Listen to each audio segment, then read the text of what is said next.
Salut à tous, bienvenue chez l'Amadoué. Alors on revient sur l'incendie de mercredi après-midi.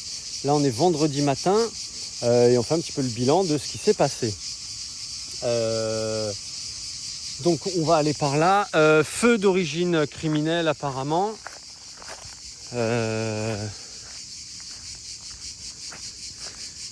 Qui a été allumé là-bas en face. Donc ça descend, il y a un versant qui remonte en face.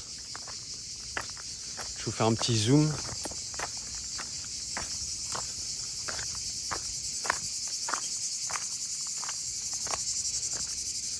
C'est franchement un paysage d'apocalypse, quoi.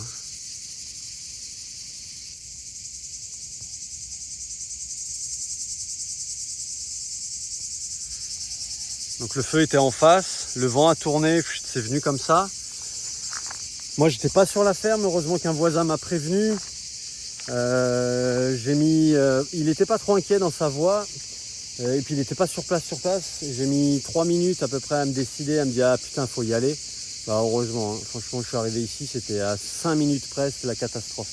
Pas la catastrophe pour les animaux. Si vous avez vu sur la vidéo qu'ils mangeaient près des petites flamèches. Quand moi je suis arrivé à la ferme ici, il y avait beaucoup de fumée. Les lamas justement étaient dans la fumée, mais ils étaient en train de remonter et d'aller plus loin. Donc ça c'est bien. Donc quand je suis arrivé, le feu avait changé de direction. Il était là en face sur le versant, il est remonté donc là par le côté ici et par le côté là quoi. Et donc il est venu raser tout ça. Ici il y avait un buisson gigantesque. Je ne voyais pas ces arbres, je ne voyais pas la clôture. La clôture, on l'a posée par l'extérieur. Ici, c'était impénétrable. Et donc ici, il y avait une chaleur tellement intense que je ne pouvais pas intervenir. Parce que je ne suis pas pompier, je suis équipé... J'étais exactement comme ça. Donc, qu'est-ce que j'ai fait en arrivant ? J'ai ouvert les cuves à eau que je venais de remplir. Donc là, il y a 5 mètres cubes. Là, il y en a une de presque 7. J'en ai 2 mètres cubes là. Pour inonder toute la zone, parce qu'ici donc j'ai l'abri, il y a l'antenne avec tout un tas d'installations électriques, de batteries, etc. Et là derrière j'ai la tente à foin et j'ai mes caravanes quoi. Donc clairement on n'est pas passé loin de la catastrophe personnelle et professionnelle, plus que au niveau des animaux. Donc ça c'était chaud. Après moi j'ai jamais été en insécurité, j'ai jamais eu peur pour ma vie, j'ai eu peur, mais pas pour ma vie, dans le sens où le feu il montait là. Je voyais bien que le vent allait par là et que par là, moi j'ai la grosse butte extrêmement dégagée. Pareil, en bas ça redescend là chez les femelles. J'avais mis une partie des mâles et notamment les chiens chez les femelles. Voilà, et donc le feu il est passé comme ça. Il a contourné là-bas, il est reparti un peu par là. Mais voilà, il n'est pas redescendu vers chez les femelles. Donc le débroussaillage fait son job. Donc voilà, le feu est passé là. Là on voit qu'avec tous les cailloux, les gravats, c'est pas passé donc ça c'est bien. Donc ouais, la stratégie c'était d'ouvrir les cuves pour inonder la zone là. Ça a créé un torrent qui a un petit peu inondé en bas et moi après j'allais au seau parce que le feu remontait par là, les fumées remontaient par là vers l'abri, vers les installations. Donc franchement à 5 minutes près c'était chaud quoi. Donc comme vous avez pu voir dans la vidéo, je suis très soulagé quand je vois les Canadiens arriver. Ils étaient déjà arrivés avant, ils avaient déjà fait un passage avant où j'ai grimpé sur la bétaillère en plus vite qu'un singe en mode ouais les gars on est là, allez-y.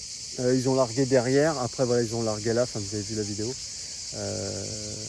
Donc ouais, merci la bonne étoile, merci les pompiers. En fait quand le feu a traversé, donc il y avait un voisin qui était là, celui qui m'a prévenu. Il y avait une copine aussi qui était là. Ah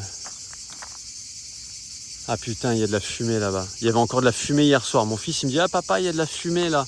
Et il y avait un gros tas, le vigneron avait fait un gros tas de genre de fumier, de compost.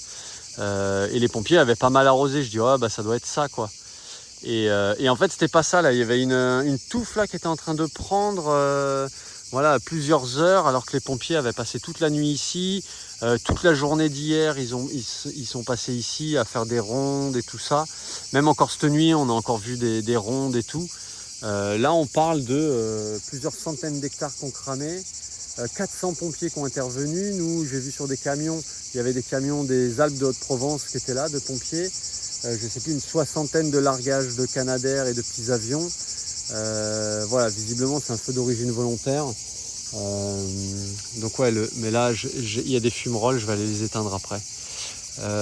Donc voilà, le feu est passé là.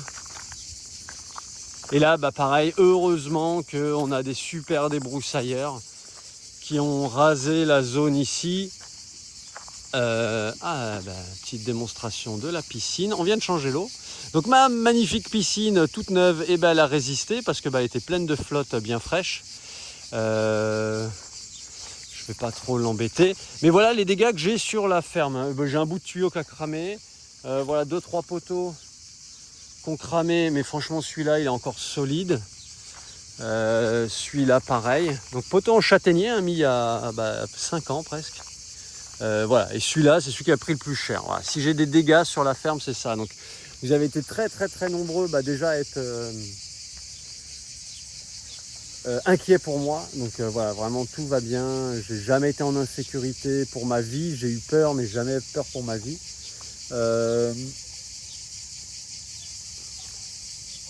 Le danger le plus réel, ça a été les fumées toxiques. Mais voilà, donc ouais, plein de gens m'ont demandé ouais, t'as un coup de main, tu veux qu'on vienne, on t'aide et tout. Donc c'est génial, mais voilà, à part ça, j'ai rien de plus quoi. Le grillage n'a pas fondu, ouais, il s'est rien passé. Donc là, le feu il a traversé. Et donc ouais, quand les collègues ils sont partis, c'est là que le feu a traversé. Et ils se sont retournés, ils ont vu l'apocalypse où là tout ça s'embrasait parce que tout ça, la partie derrière là, ça s'est embrasé aussi. Et ils se sont dit putain, Damien il est mort avec tous ces animaux. Et en fait j'étais tout le temps moi en sécurité parce que je voyais que le vent venait par ici. Là-bas il y a la butte énorme, on va y passer vite fait, qui est ultra dégagée. Et voilà, j'étais dans l'instant présent, ouais, le feu il est là, le vent il est comme ça. Donc j'alternais des moments de rush, des moments de lucidité. C'est pour ça qu'à un moment donné, j'ai pris 1 minute 30 pour faire une petite vidéo, pour montrer un peu le truc. Mais c'est clairement pas le gros du feu, hein. C'est impressionnant, mais c'est clairement pas le gros du feu. Yes. Une belle petite montre religieuse. Ouais, donc vraiment, on a échappé au pire. Mais je vais vous montrer un truc parce que c'est important. Donc voilà, là j'inondais tout. Tout était... J'inondais tout ce que je pouvais.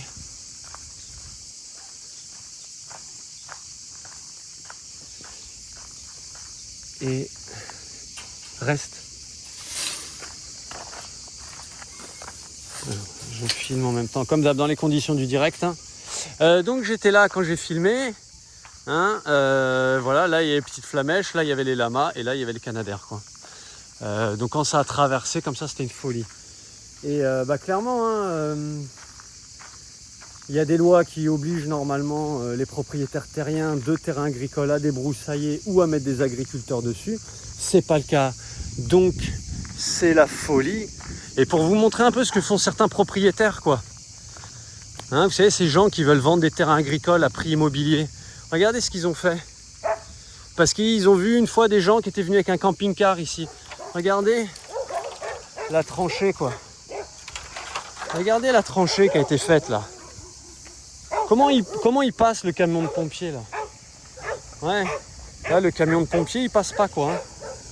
Et ça a été fait volontairement, quoi. Hein.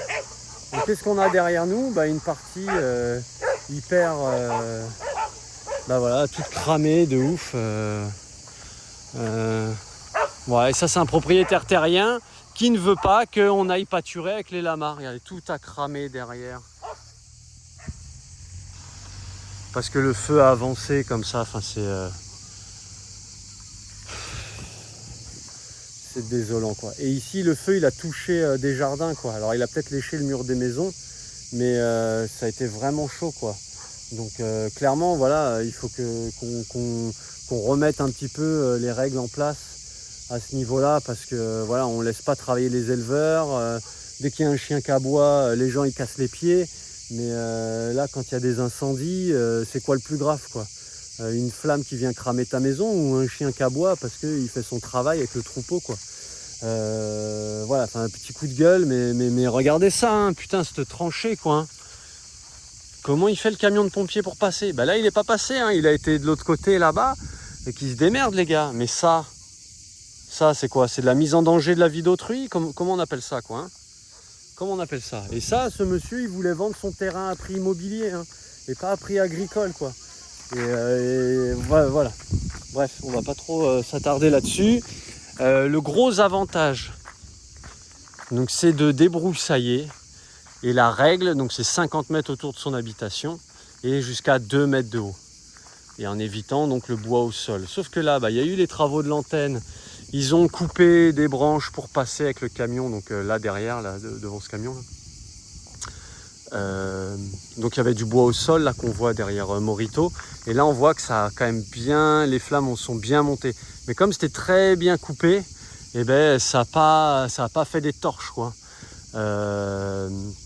Donc ça c'est vraiment chouette. Donc je pense que oui, c'est bien de se préparer, d'avoir des plans B, de putain, s'il y a le feu, où est-ce qu'on peut mettre des loulous, aller voir, je sais pas, le centre équestre du coin, dire putain, s'il y a le feu, tu viens chez moi, si j'ai le feu chez moi, je viens chez toi. Ce genre de choses, c'est bien de se préparer. Mais ça ne vaut rien comparé à voir des terrains qui sont entretenus, quoi. Parce que tu as beau te préparer contre le feu, mais si ton terrain n'est pas préparé et que le feu il envahit tout, clairement si le feu était parti d'en bas là-bas et était remonté comme ça n'aurait pas du tout été la même histoire. Là il aurait traversé toute la ferme, les animaux auraient pu être coincés, là ça aurait été la merde. Et moi quand je suis arrivé, c'était plus du tout le moment de transférer les animaux.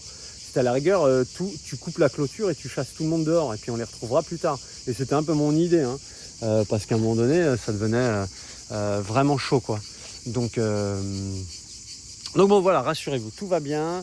Y a, comme je viens de vous montrer, il y a très très peu de dégâts sur la ferme, donc c'est cool. Un grand merci, ça me fait vraiment chaud au cœur, tous les messages de soutien, tous les gens qui m'ont dit ouais, on vient t'aider si tu as besoin d'aide, tout ça. Et voilà, on te prend des animaux s'il faut. Enfin, il y a eu les écuries de Ma qui tout de suite s'est proposé. Enfin voilà, beaucoup de gens qui sont proposés de venir avec des bétaillères, des trucs comme ça rapidement. Mais en fait, le gros du truc était passé. C'est-à-dire que quand je vous filme avec les lamas qui mangent près des flamèches, les canadaires qui passent, le coup de feu était passé. Et c'est pour ça que j'ai filmé, parce que déjà c'était un peu plus facile et gérable entre guillemets, quoi. Mais dans le gros du feu, je filmais pas, je faisais ce que je pouvais, quoi. Mais c'est vrai que j'aurais peut-être dû dire dans la vidéo, et bon c'est comme d'hab, c'est les conditions du direct, que tout allait bien, enfin que ça allait aller. Et juste peu de temps après, une fois que le feu a traversé, les pompiers ont pu venir. Alors je sais pas si c'est parce que j'étais monté sur la bétaillère et que j'avais fait des signes aux canadaires, qu'ils ont peut-être dit ouais, il y a un gars qui est là-bas, allez-y. Ça je sais pas du tout, mais en tout cas ça s'est ultra bien synchronisé. Et à un moment donné, donc il y avait 2 camions de pompiers sur la ferme, un ici, un qui est rentré, on a coupé le grillage là-bas, enfin du corral, et il est monté là-bas où il y a l'arbre. Il y avait un hélicoptère, des pompiers, 2 canadaires, une voiture de commandement, enfin bref, il y a vraiment eu du monde. Donc ça, c'est vraiment chouette, quoi. Putain, on a vraiment... Voilà, on a évité le pire. Et en fait, une fois que le feu a traversé là, ils ont pu accéder. Ils sont venus très rapidement. Même si entre guillemets on avait passé le gros, mais il y avait clairement besoin d'eux, quoi. Et puis c'est surtout la nature là qui avait besoin d'eux. Enfin bref, voilà, encore un énorme merci aux pompiers. Merci la bonne étoile. Merci le voisin de m'avoir prévenu. Merci les loulous d'avoir été zen. Merci à tous pour votre soutien, pour tous vos messages, tout ça. Voilà, les choses rentrent dans l'ordre. Les choses rentrent dans l'ordre. Donc comme d'hab, j'ai pris du retard sur la tonte des loulous. On devait faire ça hier. On devait faire ça aujourd'hui. Je ne sais pas si je vais faire aujourd'hui. On va voir. Enfin voilà, ça a beaucoup décalé de choses. Il y a beaucoup de choses à gérer. Donc voilà, affaire à suivre. Franchement, ça a été un peu flippant, mais c'est normal. Mais voilà, j'ai pas pris de risque. Moi, je meurs 100 fois pour eux, pas de problème. Mais si ça les sauve, je vais pas mourir bêtement s'il n'y a pas de problème pour eux, quoi, si ça les sauve pas, quoi. Donc c'est bien de vouloir protéger ces animaux, mais pas à tout prix non plus. Et voilà, donc on essaie d'être bienveillant, de se mettre en sécurité, de bien entretenir ces terrains. Là, clairement, s'il y a des gens qui veulent m'aider, là, je lance un petit appel. Je pense que ce sera l'automne et cet hiver où on va augmenter le débroussaillage. On va virer, parce qu'il y a toujours des endroits où tu laisses un peu des végétaux. Parce que moi, je ne veux pas cramer les végétaux. Quand c'est vert, c'est très cancérigène, c'est interdit. Donc soit il faut attendre qu'il sèche et faire brûler du bois mort l'hiver, soit il faut le dégager, l'emmener à la déchetterie. Donc c'est une galère. Mais l'idée, il y aura peut-être de ça à l'automne ou l'hiver, enfin j'en reparlerai. Mais s'il y a des gens qui sont vraiment chauds, tenez-moi au courant.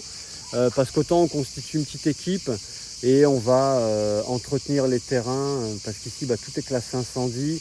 Voilà, il nous faut des débroussailleurs. Les pompiers eux-mêmes, ils ont dit putain c'est bien ce qu'ils ont fait et tous les lamas. Voilà, ils m'ont clairement... Enfin voilà, ici on voit vraiment la différence comparé à certaines parcelles. C'est vraiment net quoi. Donc voilà. Allez, j'en dis pas plus. Franchement, moi je suis hyper soulagé. Hier on a eu encore une grosse journée. Là je suis en train de retomber un peu en pression. Donc c'est pour ça que je vais peut-être pas tondre aujourd'hui, mais c'est pas grave. Il faut aussi que moi je me mette bien. Allez, gros bisous. À très bientôt. Ciao, ciao.